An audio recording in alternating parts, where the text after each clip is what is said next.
ង់ញ៉ាំកែបបោកឥឡូវរនឹកមើលថាចង់ញ៉ាំរបស់អស់ហ្នឹងត្រូវទៅណាបើចាំទៅណាឆ្ងាយនៅក្បែរពេញយើងហ្នឹងគឺនៅគៀនស្វាយក្រៅអញ្ចឹងឥឡូវនេះពួកខ្ញុំបានមកដល់ហើយគឺនាំគ្នាដើរចុះទៅរកកន្លែងកញ្ចុះនៅលើទឹកអញ្ចឹងយើងត្រូវនាំគ្នាដើរឆ្លងកាត់ស្ពានដ៏កំសត់មួយនេះឆ្លងកាត់មានបឹងកផ្លោកនៅសងខាងអញ្ចឹងណាហើយស្ពានហ្នឹងបាក់រៀងឃ្លីងឃ្ល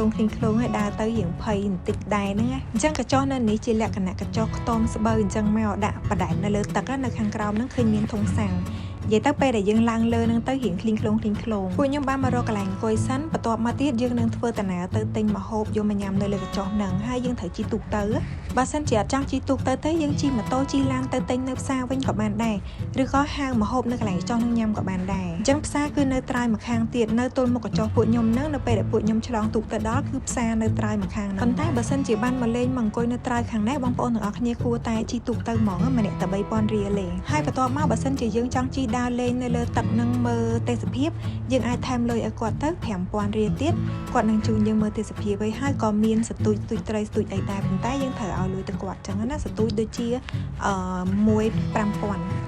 ឥឡូវទូកបានមកដល់សន្សឹមហើយអញ្ចឹងទីទៀតពួកខ្ញុំនឹងធ្វើដំណើរនៅលើទូកហ្នឹងដើម្បីទៅត្រើយម្ខាងទៀតទិញម្ហូបញ៉ាំហើយក៏មុននឹងទៅដល់កន្លែងទិញម្ហូបយើងជិះដើរលេងតិចតួចមើលទេសភាព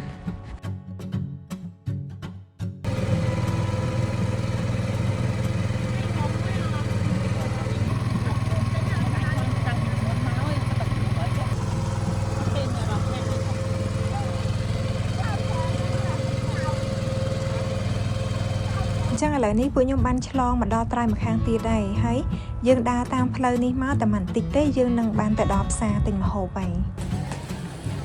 ដល់ហើយណោះនេះ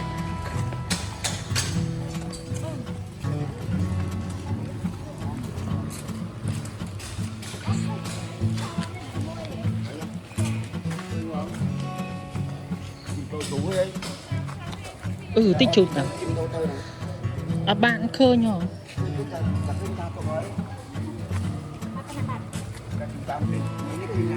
ថៃជីវ៉ាទុកអាវដឹងអាវទុកណាតាមកដល់ផ្សារទិញម្ហូបហើយរៀងបញ្ញាប់រត់មកហ្នឹងគឺមករកអាវមុនហ្នឹងមកដល់កន្លែងហ្នឹងឈប់ម៉ូតូអង្គុយលេងមួយផ្លែតដោះអាវចេញបាត់អាវក្រៅបាត់អស់មួយឥឡូវកុំឲ្យសែតដើរទិញម្ហូបឆ្ងាញ់ទាំងអស់គ្នាជាមួយខ្ញុំអញ្ចឹងឥឡូវនេះឃើញថានៅក្នុងផ្សារហ្នឹងគឺមានលក់របស់ញ៉ាំច្រើនមែនតើមានម្ជូរមានពងមាន់អាំងហើយគ្រឿងស្ងោរគ្រឿងអីជាច្រើនអញ្ចឹងណាមានតាំងពីត្រីអាំងកែបបោកកែបអីចឹងទៅគ្រាន់តែថាពេលយើងដើរមកទិញម្ហូបនៅក្នុងផ្សារអញ្ចេះវារៀងក្តៅរៀងហត់បន្តិចឯងបងប្អូនទាំងអស់គ្នាបើសិនជាយើងកំងម្ហូបញ៉ាំនៅលើកញ្ចុះហ្មងវាងាយស្រួលជាងប៉ុន្តែពេលយើងបានមកដើរទិញមកដើរមើលម្ហូបផ្ទាល់អញ្ចេះវាទទួលបានបរិយាកាសថ្មីមួយទៀតអញ្ចឹងណាហើយពួកខ្ញុំក៏បានកំងមាន់មួយដើម្បីធ្វើម្ហូបពីរមុខនៅខាងកញ្ចុះគេហើយរួចរាល់ហើយដែរប៉ុន្តែពួកខ្ញុំចង់ដើរទិញ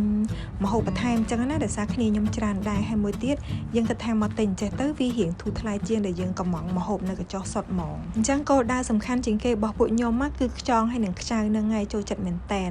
ហើយជ្រក់នេះក៏ឆ្ងាញ់ខ្លាំងដែរនិយាយទៅកន្លែងគាត់នេះជ្រក់សិតតែឆ្ងាញ់ទាំងអស់ហ្មងអានេះរបស់ដែលយើងទិញបាននៅក្នុងថ្ងៃហ្នឹងនៅនេះទៀតហើយនៅអានេះទៀតនៅនេះទៀតដល់កដឹងញ៉ាំអស់អត់ទេអញ្ចឹងបន្ទាប់ពីទិញម្ហូបហើយអស់គឺយើងចុះមកក្រោមវិញហើយអ៊ំដែលជូនយើងមកមុនហ្នឹងគឺគាត់នៅចាំយើងរហូតទេហើយតម្លៃ3000ហ្នឹងគឺសម្រាប់ទៅមកហ្មងហើយឃើញបងអ៊ំទូកហ្នឹងសំដែងនេះណាបងប្អូនទាំងអស់គ្នាទូកហ្នឹងគឺទូកម៉ាស៊ីនទេប៉ុន្តែគេមានច្បាមួយឲ្យនៅមុខហ្នឹងក៏ចេះតែចែវលេងទៅហើយទេសភាពស្អាតមែនតែនប៉ុន្តែរៀងក្តៅបន្តិចហើយឆ្លងតែមួយផ្លែទេយើងមកដល់កញ្ចុះវិញហើយអញ្ចឹងពេលមកដល់កញ្ចុះហើយយើងឃើញមានទូកតូចមានអ៊ីគាត់ដើរលក់តាមទូកអញ្ចឹងរហូតហ្មងយើងអាចជួយទិញគាត់បានអញ្ចឹងឥឡូវនេះពួកខ្ញុំទិញខ្ចៅថែមទៀតហើយមែនទេអានេះខ្ចងទិញខ្ចងថែមទៀតហើយទិញនៅផ្សារហាត់អស់ចិត្តទេមកទិញនៅខាងនេះទៀតហើយនឹងកំង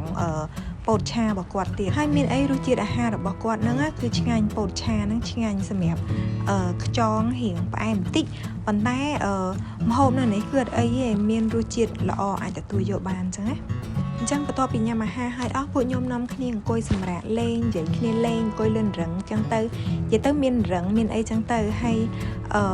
តិចដោយសារតែថ្ងៃដែលពួកខ្ញុំមកនេះពេលព្រឹករៀងក្តៅបន្តិចតែពេលរៀងរសៀលបន្តិចគឺមេឃភ្លៀងហើយខ្យល់មកវូហ្មងនិយាយទៅតិចស្រួលហ្មង ហើយបើចូលចិត្តស្ងាត់ស្ងាត់អត់សូវមានមនុស្សច្រើនណាគឺមកថ្ងៃធម្មតាមកថ្ងៃដែលពួកខ្ញុំមកនេះគឺថ្ងៃអង្គារគឺថាស្ងាត់ឈឹងហ្មងមានតែពួកខ្ញុំប្រហែលអ្នកទេនៅលើកញ្ចុះនឹងរហូតដល់តែថ្ងៃម៉ោង1ម៉ោង2អីបានចាប់ផ្ដើមមានគេមកទៀតដោយសារតែពួកខ្ញុំមកពីព្រលឹមបន្ទាប់ពីចេញពីគៀនស្វាយមកដល់ច្បារអំពៅពួកខ្ញុំរៀងឃ្លានម្ដងទៀតហើយអញ្ចឹងក៏ចូលញ៉ាំបាញ់កាញ់ក្តាមនៅកន្លែងហាងវៀតណាមនេះហានៅច្បារអំពៅហ្នឹងមានរសជាតិឆ្ងាញ់មែនតើអរគុណច្រើនបងប្អូនទាំងអស់គ្នាសម្រាប់ការចូលទស្សនាវីដេអូរបស់ខ្ញុំតាំងពីដើមរហូតមកដល់ចប់ហើយចាំជួបគ្នានៅវីដេអូក្រោយទៀតណា